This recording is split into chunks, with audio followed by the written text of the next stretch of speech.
முடியெல்லாம் பயங்கரமாக சுருண்டு இருக்கு. முதல்ல போய் முடிய வெட்டணும். இன்னைக்கு ஒர்க் ஃப்ரம் ஹோம்ன்றதுனால ஜாலியாக லுங்கி கட்டிட்டு வேலை பார்த்துட்டு இருந்தேன். என்னடா வாழ்க்கை மயிருது. ஜாலியாக உட்காந்து வேலை பார்த்துட்டு இருந்தேன். என்னடா வாழ்க்கை மயிருது. இப்படியே சாயந்தரம் ஆயிடுச்சு. இந்த ஒரு நிமிஷம் வீடியோ எடுக்கிறதுக்கு எனக்கு ஒரு நாள் ஆச்சு. இதை சப்ஸ்கிரைப் பண்ணி ஃபாலோ பண்ணுறதுக்கு உங்களுக்கு ஒரு செகண்ட் கூட ஆகாது. மறக்காம பண்ணிக்கோங்க. வெளியே கிளம்புனா சரியான மழை.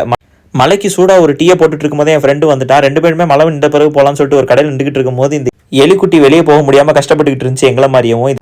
இது சரிப்பட்டு வராதுன்னு ஆட்டோவை புக் பண்ணி ஒரு வழியாக மாலுக்கு வந்து சேர்ந்து உள்ளே போய் பார்த்தா ஓவியர் உட்காந்து வரைஞ்சிக்கிட்டு இருக்காரு. ஒரு பக்கம் பார்த்தா பாடகர்கள் பாடிக்கிட்டு இருக்காங்க.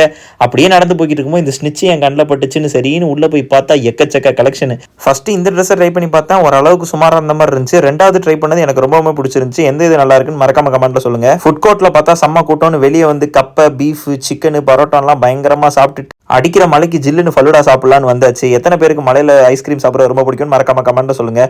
ஒரு வழியாக செம்ம டயர்டில் ரூமுக்கு வந்தாச்சு. மறக்காம ஃபாலோ அண்ட் சப்ஸ்கிரைப் பண்ணிருங்க. நாளைக்கு வீடியோவில் சந்திக்கலாம். டாடா.